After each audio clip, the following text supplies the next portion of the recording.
justice, justice. We want justice, justice, justice. We want justice, justice, justice. No justice, no rest, no rest, no rest. No justice, no rest, no rest, no rest. No justice, no rest, no rest, no rest. It's so long left, long left, long left. It's so long left, long left, long left. It's so long left, long left, long left. We want permanent register, register, register. We want permanent register, register, register. We want permanent register, register, register. Conduct immediate university court meeting, court meeting, court meeting. Conduct immediate university court meeting, court meeting, court meeting. दिनै दुलाराय बर' फरायसा आफादनि खावलायनाय बायदियै उदालगुरि जिल्ला दुलाराय बर' फरायसा आफादा जिखिनि जिल्लायाव डिग्री कलेजफोर दङ बे कलेजनि लांगोनायाव 2 घन्टानि धरनानि हाबाफारि दिनै बेवहाय लानाय जादों आरो जोङो जिल्ला हिसाबै गासै 9टा जायगायाव दिनैनि बे धरनानि हाबाफारिखौ फुंनि 10 बाजिनिफ्राय 2 घन्टा धरनानि हाबाफारिखौ लानाय जादों जे मानोना बड'लेण्ड इउनिभार्सिटियाव नुजानाय माखासे जेंना जेंसिनि थाखाय थाबैनो बे जोंनि फरायसुला फरायसुलिफोरा जायखिजाया जेंनायाव मोगा मोगि जाहाथे जानाङिनि थाखाय बा जेंना जेंसियाव गोग्लैनाङिनि थाखाय दिनैनि बे धरनानि हाबाफारिखौ लानाय जादों जे बेवहाय बड'लेण्ड इउनिभार्सिटियाव पार्मानेन्ट बा रेगुलार रेजिस्ट्रार दासिमबो बेवहाय थिसननाय जायाखै आइसिनि गेजेरजों दिनै बेखौ सालायबाय थानाय जादों आरो बे पार्मानेन्ट रेजिस्ट्रार गैयैनि थाखाय दिनै जोंनि फरायसुला फरायसुलिफोरा गोबां जेंनानि मोगा मोगियाव जानो गोनां जादों दा मानोना सम बायदियै मार्कशीट मोननो हायाखै सम बायदियै आनजादखौ खुंनो हायाखै आरो सम बायदियै माने ग्रेड शीट जोंनि छात्र छात्रीफोरा मोननो हायाखै दा मानोना जोंनि फरायसुला फरायसुलिफोरा बेफोरबायदि माखासे जेंनायाव गोग्लैनो गोनां जादों आरो दिनै बे बड'लेण्ड इउनिभार्सिटिनि जाय भाइस चेन्सेलर लाइस्राम लादु सिं दा बिथाङा गावनो इच्छा बायदियै बेखौ सालायनायनि थाखाय माखासे प्रब्लेमा दिनै नुजादों हारसिङैनो डिसिसन लानानै खामानि मावबाय थानायनि थाखाय दिनै माखासे जेंनाया बेवहाय नुजादों आरो बेखायनो जों दिनै बे भाइस चेन्सेलर बड'लेण्ड इउनिभार्सिटिनि बिथांखौ बे जायगानिफ्राय थाबैनो रिमुभ खालामनांगौ आरो गोदान बेवहाय भाइस चेन्सेलर थिसननांगौनि थाखाय दिनैनि धरनानि हाबाफारिनि गेजेरजों दाबि खालामदों आरो बे 2 घन्टा धरनानि गेजेरजों चिफ मिनिस्टारनिसिम मेम'रेन्डाम गथायगोन आरो गभर्नरसिमबो बे मेम'रेन्डामखौ दिनै बे हाबाफारिनि गेजेरजों गथायनो थाखाय थि खालामनाय जादों जे फैबाय थानाय समाव जोंनि फरायसुला फरायसुलिफोरा जाय बड'लेण्ड इउनिभार्सिटियाव फरायदों बिथांमोना जाहाथे जेबो जेंनानि मोगा मोगि जाहाथे जानाङाथों दा बिनि थाखाय जोङो दिनैनि धरनानि हाबाफारिखौ लानाय जादों दा बेवहाय दिनै बाहागो लादों दुलाराय बर' फरायसा आफादनि सोलोंथाइ नेहाथारि बिथां सोमावसार बसुमतारी आरो बे कलेजनि फरायसुला फरायसुलि बिथांमोना दिनै बेवहाय बाहागो लानानै दिनैनि बे 2 घन्टानि धरनानि हाबाफारिखौ बिथांमोना जाफुंसार होदों दा बिनि थाखाय उदालगुरि जिल्ला एबसुनि जानानै जिखिनि जायगायाव दा दिनै 2 घन्टानि धरनानि हाबाफारि जादों साफ्रोमबो जोंनि जिल्ला एबसुनि बिबानगिरि आरो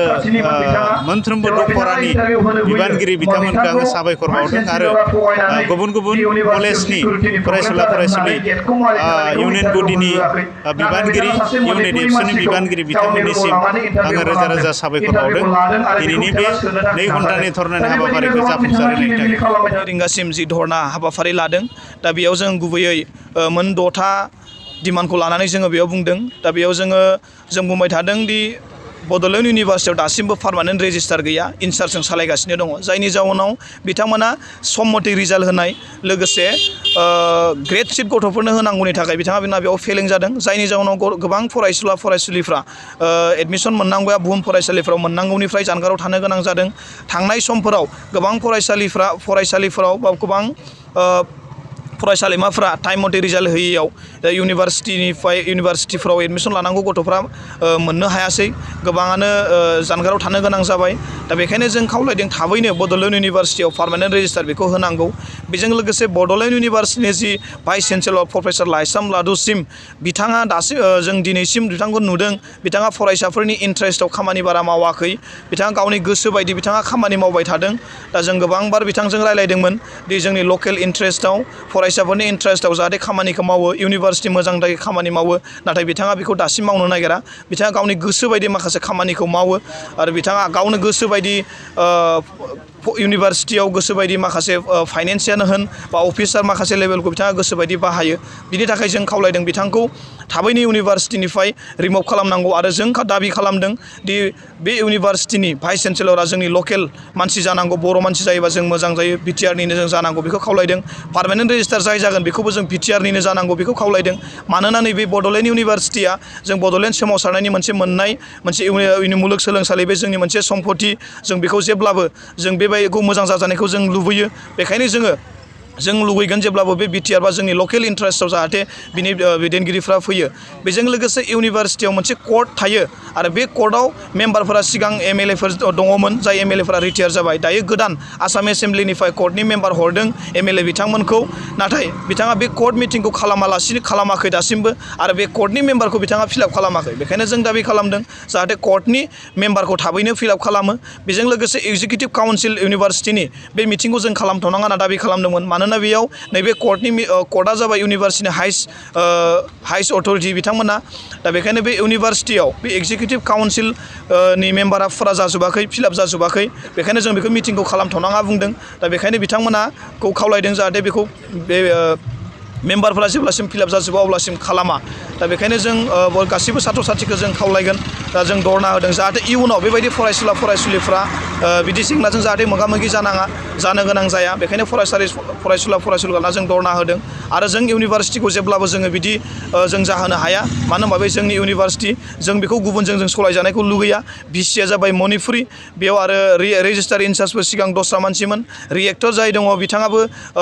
झारखण्डनि बिथाङा उरिष्यानि सासे मानसि दा बेखायनो बिथांमोना गावसिनि गोसो बायदि खालामनो नागिरदों दा बेखायनो जों मालाबाबो बिदि जाहोनो हाया बेखायनो दुलाराय बर' फरायसा आफादा जोङो सिरियाल बे बड'लेण्ड इउनिभार्सिटिनि एफिलिएटेड कलेज जेसेबांखिनि दङ बेयाव जोङो नैबे धरना हाबाफारिखौ लादों आरो नेक्स्टआव जोङो बाक्सायाव लागोन चिराङाव लागोन क'क्राझाराव लागोन आरो बिनि उनाव जुदि गोनां जायोबा जोङो बड'लेण्ड इउनिभार्सिटियाव सानफ्रोमबो 2 घन्टा 3 घन्टा करे जों धरना होबाय थागोन आरो गोनांथार जायोबा जों इउनिभार्सिटिखौ खाथेनोबो जों जानो हागौ दा बेखायनो दिनैनि बे धरनानि गेजेरजों जोङो मेम'रेन्डाम साबमिसन खालामदों आसामनि मानगोनां गाहाय मन्थ्रि डक्टर हिमन्त बिश्व शर्मानिसिम आसामनि रायजो बेंगिरि मानगोनां गभर्नर सारनिसिम जोङो मेम'रेन्डाम हरगोन आरो जोंनि बे जेंनायाव जोङो आसामनि गाहाय मन्थ्रि मानगोनां डक्टर हिमन्त बिश्व शर्माखौ जों हाबजानानै जों जेंनाखौ सुफुंजानायखौ जों लुबैदों आसामनि सोलोंथाइ मन्थ्रि डक्टर रनज पेगु बिथांखौ जोंनि बे जेंनायाव जाहाथे बेखौ समाधान खालामनो हायो जों बेखौ लुबैदों बेखायनो दिनैनि बे धरना हाबाफारिखौ जों लानाय जादों गभर्नमेन्टआ बिटिसि बा आसाम सरकारा माबायदि इन्ट्रेस्ट लानायखौ नुनो मोनो जोङो दासिमबो जोङो मेम'रेन्डामखौ दाखालि खेबसे हरबाय जोङो बेखायनो जों डेट होदों 30 नभेम्बरसिम जाहाथे बिथांमोना जोंनि जेंनाखौ थाबैनो समाधान खालामनांगौ होनना जों बुंदों दा जोङो माखासे जोंनि जायफोर दैथायहरनाय एमएलएफोर बिथांमोनजों सावरायदों आरो बिथांमोननो जों मेम'रेन्डामखौ हरदों हयथ' बिथांमोना सावरायगोन होनना जोंनो खोथा होदों बिटिसिनि मानगोनां चिफ एग्जिकिउटिभ मेम्बार बिथांनो प्रमद बर' सारनोबो जोङो मेम'रेन्डामखौ कपि हरदों दा बिथांमोनाबो गोजौ सावरायनानै थाबैनो समाधान खालामनायनि खोथाखौ जोंनो होदों दा बेखायनो जों लुगैदों जाहाथे 30 नभेम्बरनि सिगां जोंनि जेंनाफ्रा जोंनि दाबिफ्रा जाहाथे जाफुंजोबो गिबियावनो दिनैनि बे हाबाफारियाव नुजाफैनो हानाय मिडिया पार्सन नोंथांमोनखौ गासिबो बरायग्रोबाय फरायसा हिसाबै जोंनि बे जेंनाफोरखौ जों बुंनो सानो जेंनाफोरा जाहैबाय बड'लेण्ड इउनिभार्सिटिनि भाइस काउन्सिलर बिथां प्रफेसर लाइस्राम लादुसिं बिथांखौ जों थाबैनो बोखारनांगौ मानो होनबा बिथाङा मार्कशिट एग्जाम पास जाखांनायनि उनावबो मार्कशिटफोरखौ थाबै हराखै बिनि जाहोनाव गोबां फरायसाफोरानो गुबुन मुलुगसोलोंसालिफोराव मुं थिसननायाव जेंना जादों बिनि जाहोनाव गोबां फरायसुलियानो जाय टाइमाव एडमिसन लानांगौ बे टाइमाव बिसोरो